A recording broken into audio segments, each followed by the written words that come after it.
The girl in the back, with the cheap uniform. The voice cut through the Grand Orion Theater like a blade. 500 guests turned in their seats. 2 million people watched live online. Lena Carter froze. She was only 11 years old. Her fingers tightened around the edge of the choir riser as every eye locked onto her. Her heart slammed against her ribs so hard she thought the microphone might pick it up. I'm sorry, sir. I didn't mean...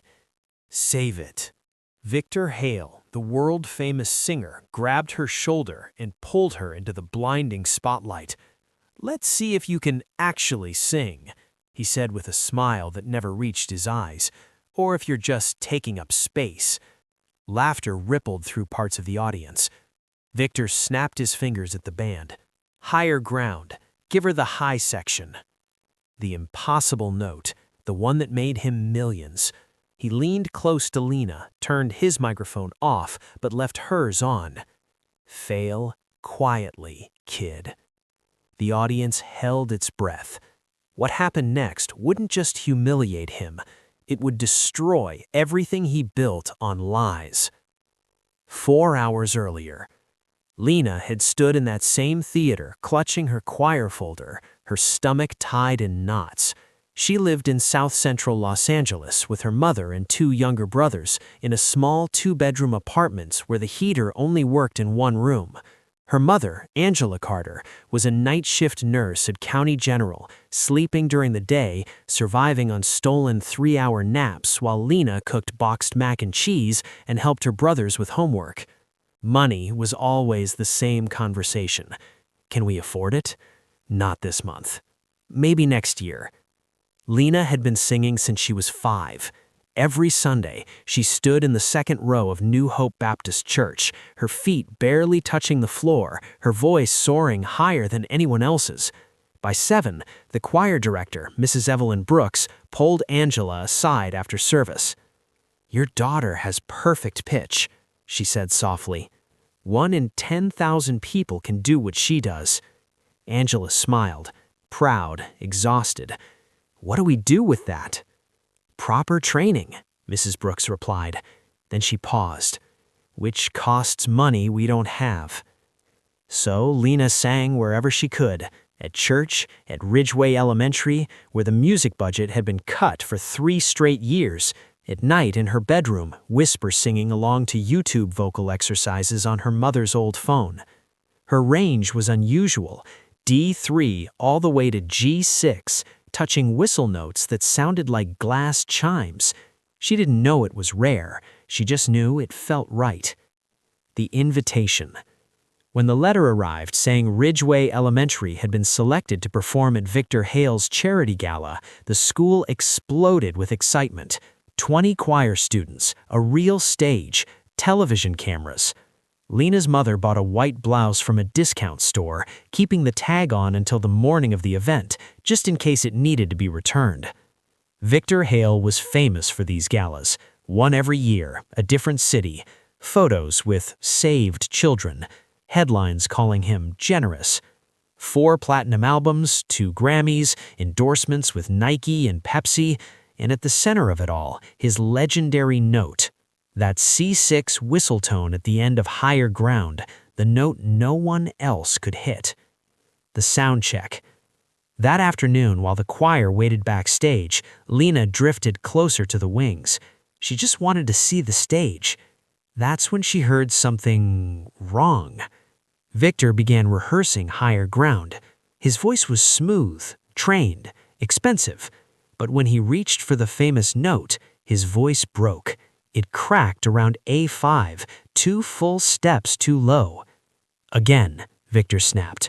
"Bring the track up on that section." The sound engineer adjusted something. Victor sang again. This time, the note was perfect. Too perfect. Lena frowned. She had perfect pitch. She could hear the difference between a real voice in a recording. The note didn't sit in the music. It floated on top of it. That note wasn't coming from her throat. It was coming from the speakers. Lena stepped back slowly and returned to the choir risers without saying a word. Who would believe an 11-year-old over a global superstar? Back to the spotlight.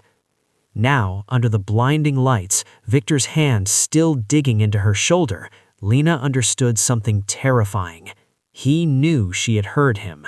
This wasn't a chance for her to shine. This was about silencing her forever. The band began to play. The opening chords of Higher Ground filled the theater. Lena's mouth went dry. I don't think I can. Oh, you can, Victor said brightly for the crowd. Just follow the music. The song climbed higher and higher, toward the note he couldn't sing. Victor stepped back, giving her space to fail. Whenever you're ready. Lena inhaled. Her grandmother's voice echoed in her mind. If someone tries to make you small, stand tall. She lifted her head. Mr. Hale? Her voice was quiet, but it carried. Yes? His smile tightened. Can you turn off the backing track? The theater went dead silent. The silence inside the Grand Orion Theater was so complete it felt heavy. Victor Hale blinked. Excuse me?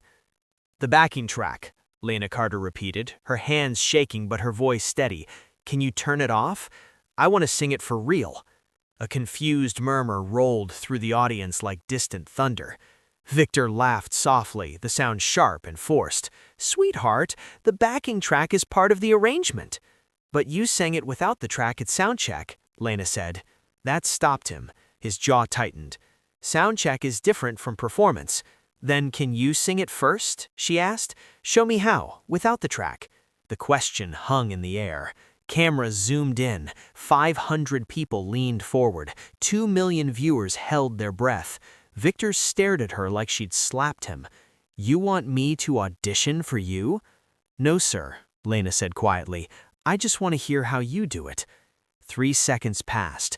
Then Victor laughed, too loud, too sudden.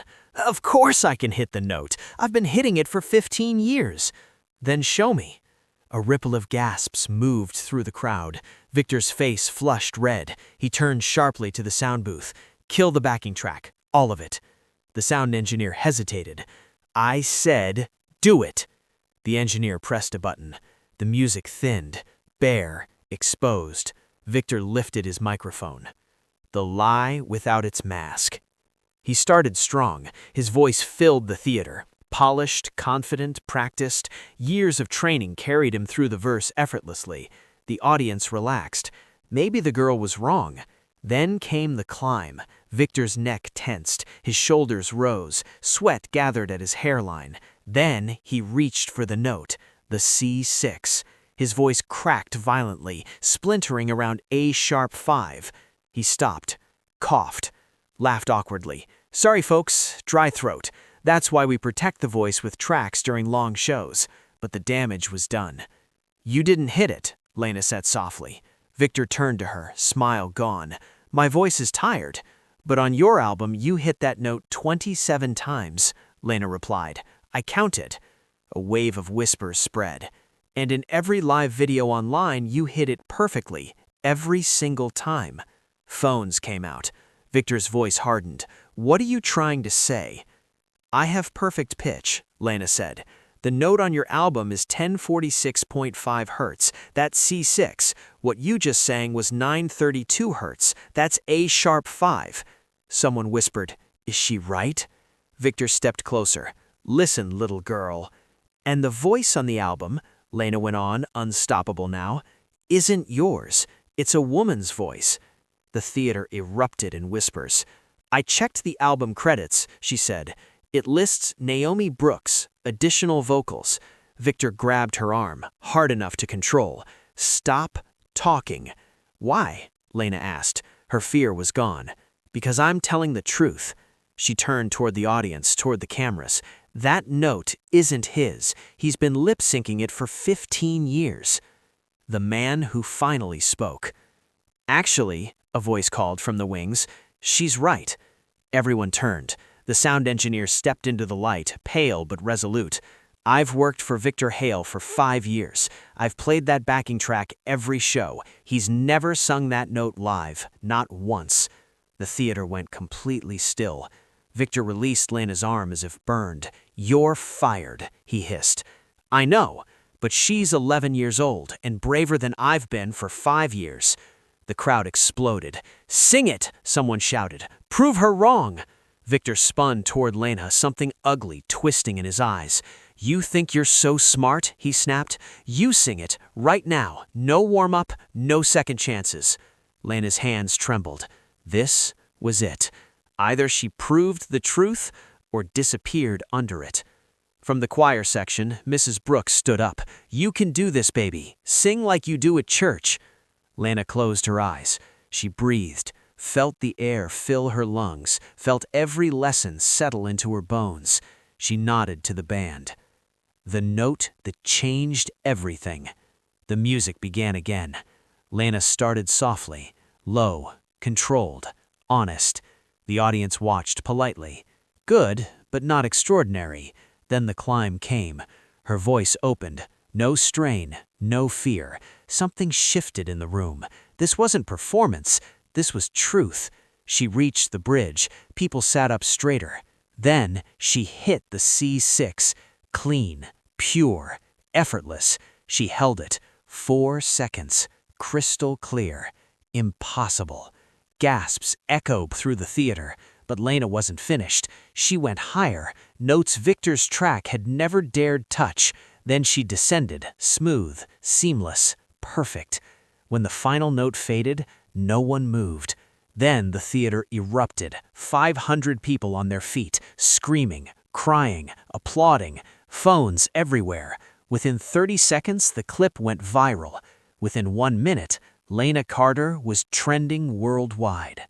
Lena Carter stood frozen at center stage, the echo of her final note still hanging in the air like electricity.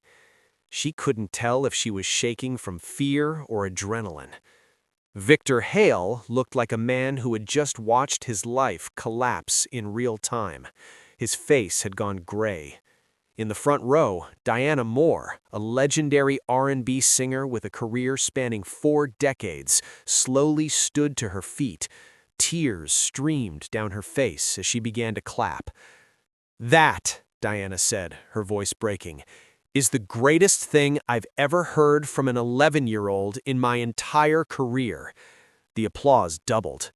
"You didn't just hit that note, baby," she continued. "You owned it." Next to her, Caleb Reed, a respected black music producer who'd worked with some of the biggest names in the industry, stood up, shaking his head. "I need to say something," he said.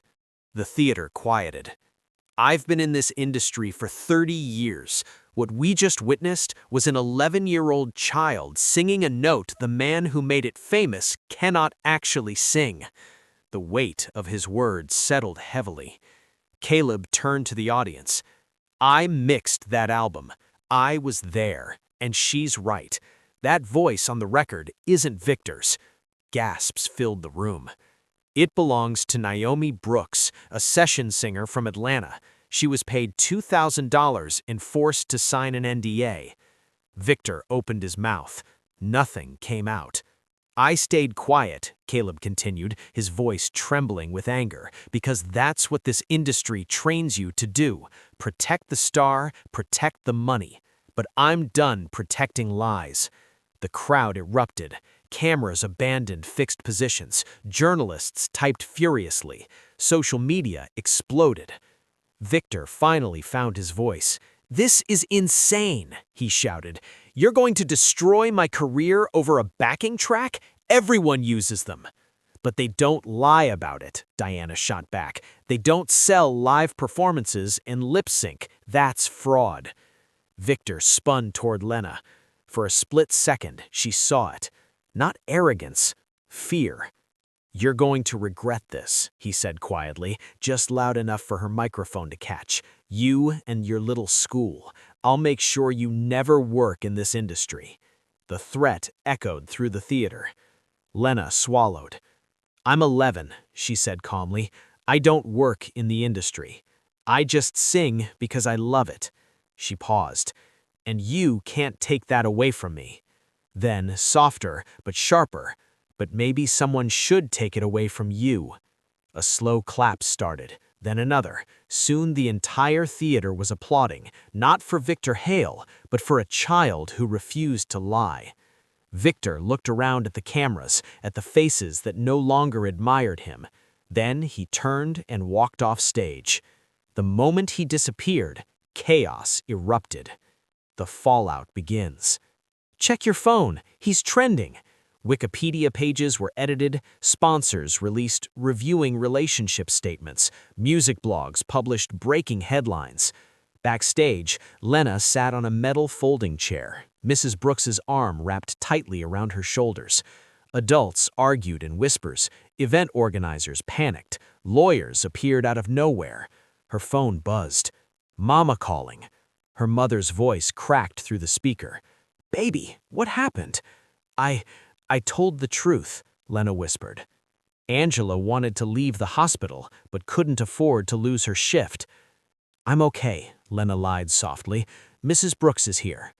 By midnight, the theater was nearly empty. That's when Victor Hale's lawyer arrived. He was a tall, white man in his 50s, expensive suit, perfect smile. "Mr. Carter," he said, pulling up a chair, "my name is Richard Vaughn. I represent Mr. Hale." "She's a minor," Mrs. Brooks said sharply. "Her mother isn't here." "Of course," Vaughn said smoothly. "I'm not here to interrogate. I'm here to resolve a misunderstanding." "There's no misunderstanding," Mrs. Brooks replied. "Your client lied." Vaughn opened his briefcase and slid a document across the table. "If Lena signs this, everyone walks away." Mrs. Brooks scanned the paper. Her face darkened. "This says she made false accusations, that she apologizes. It's mutual protection," Vaughn said. "In exchange, Mr. Hale will fund a music scholarship, $50,000. Lena's breath caught. $50,000. That was conservatory training. That was freedom. "And if she doesn't sign?" Mrs. Brooks asked. Vaughn's smile faded. "Then Mr. Hale will pursue defamation claims against Lena, her school, and anyone involved." He leaned closer. "The school also stands to lose a $500,000 donation." Silence. Lena stared at the paper, at the signature line, at the lie. "No," she said. Vaughn blinked. "I'm not signing," Lena continued. "I didn't lie." "You don't understand the consequences," Vaughn warned. "I understand you're trying to scare me," Lena replied, standing up. "Sue me if you want." Vaughn gathered his briefcase. "By morning," he said at the door, "there will be stories about you, about your family." Then he was gone. The morning after. Lena woke up to her phone vibrating non-stop, thousands of notifications. Her mother sat at the kitchen table, pale. "Baby, don't look online." Lena already had. Photos of their apartment, her mother's salary, school lunch records.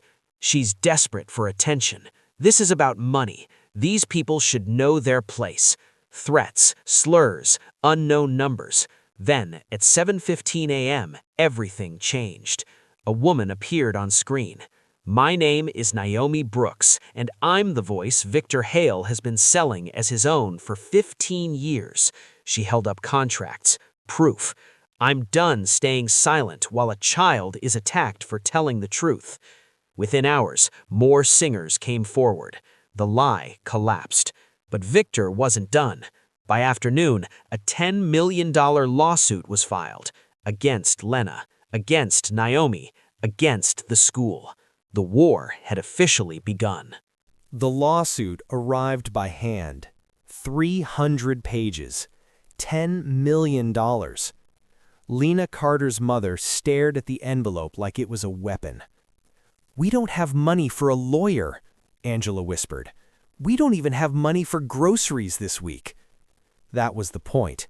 Victor Hale's legal team knew the case didn't need to be won. It only needed to terrify. By late afternoon, gossip sites released coordinated stories. Sources close to the Carter family claimed the confrontation was planned. An opportunistic mother pushed her child to extort a celebrity. None of it was true. All of it spread. By 5 p.m., Protesters gathered outside Ridgeway Elementary holding signs, "Liar, fraud, leave Victor alone." The principal called an emergency meeting. Lena sat in the office, feet dangling, heart pounding. "I'm sorry," the principal said quietly. "The board is considering suspending Lena pending investigation." "Investigation of what?" demanded Angela. "She told the truth." "The attention has made the school unsafe," the principal replied, "and Victor Hale's lawyers are threatening to sue the district." Mrs. Brooks stood. "She spoke at an evening event." "She was representing the school," the principal said. "That makes us legally exposed." The words hit like stones. "So I'm being punished," Lena whispered, "for telling the truth?" The principal couldn't meet her eyes. That night, reporters camped outside their building. Fake CPS calls came in. Threats flooded voicemail. Lena's brothers cried.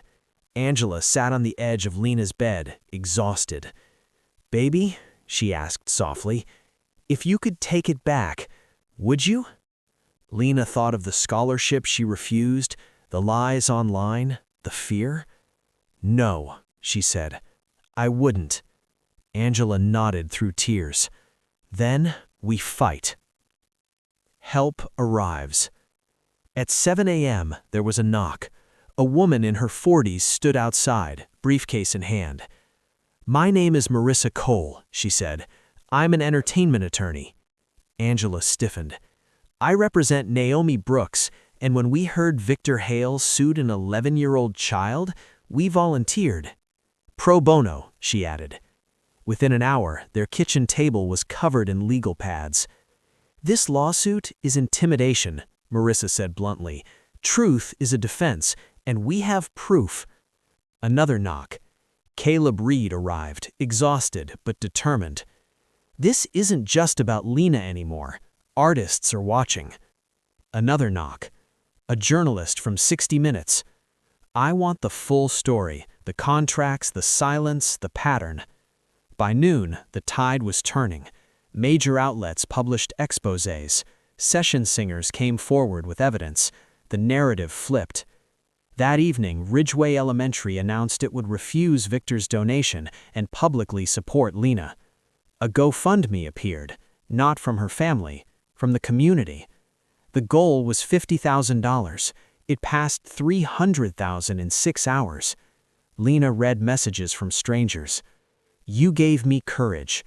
I was silenced too. Thank you for telling the truth." This was bigger than her now. The courtroom. The hearing room was small. Victor sat with 5 lawyers. Lena sat between her mother and Marissa, legs barely touching the floor. Judge Elena Ruiz looked over the case. "You're seeking an injunction against an 11-year-old child?" she asked Victor's lawyer. "Yes, Your Honor." "Were her statements false?" Silence. Marissa stood. "We have footage, contracts, witnesses." Judge Ruiz turned to Victor. "Can you sing the note?" Victor froze. "My voice isn't warmed up." "You've sold tickets for 15 years, the judge said. "Surely you can demonstrate it once." He couldn't. The gavel came down. Injunction denied. Sanctions issued. Truth is protected. Lena exhaled for the first time in days. Aftermath. The 60 Minutes episode aired that night. 18 million watched. Sponsors pulled out. The label dropped Victor. The Grammys announced a review. 3 months later, Victor Hale filed for bankruptcy. Awards revoked. Career finished. But this story wasn't about his fall. It was about what rose. 3 months after the gala, Victor Hale's empire collapsed completely. The class action lawsuit settled quietly but decisively. Over $23 million was returned to ticket holders who had paid for live performances that were never truly live. Both of Victor's Grammy Awards were officially revoked, the first time in Recording Academy history that awards were taken back for fraudulent vocal representation. His mansion went on the market. His studio equipment was auctioned. His name became a cautionary tale. When Victor attempted a comeback tour, unplugged, 100% live, only 11% of tickets sold. Reviews were brutal. Without studio magic, Hale reveals an unremarkable voice with limited range. The illusion is gone. After the third show, the tour was canceled. The man who once sold out arenas now taught online music business classes that no one watched. What rose instead? This was never about Victor. It was about Lena Carter. Record labels flooded her home with offers. Her mother said no to all of them. She's a child first. Instead, Lena signed with an independent, Black-owned label. The contract was revolutionary. No albums until age 16. Full creative control. Ownership of her masters. A percentage of earnings dedicated to a new fund. Unbreakable Voices. The fund provided free vocal training, music theory education, legal knowledge about contracts, scholarships for underprivileged singers. 50 students the first year, 200 by year 3. The song. Lena recorded just one song, My Own Voice. She wrote it with Naomi Brooks, the woman whose voice had been stolen for 15 years. The song went gold in 6 weeks. The video showed Lena singing in her church, her school, her apartment, the places where her real voice was born. Every singer was credited, every name visible. Industry change. California passed the Carter Act, requiring disclosure when pre-recorded vocals are used in live performances. 12 states followed. Streaming platforms added full credit tabs. Session musicians, invisible for decades, finally had names. A musicians' union formed. Transparency became law. 1 year later. At the Grammy Awards, 12-year-old Lena Carter stood on stage in a simple dress. No effects, no tricks. Just her voice and a piano, played by Naomi. She sang My Own Voice.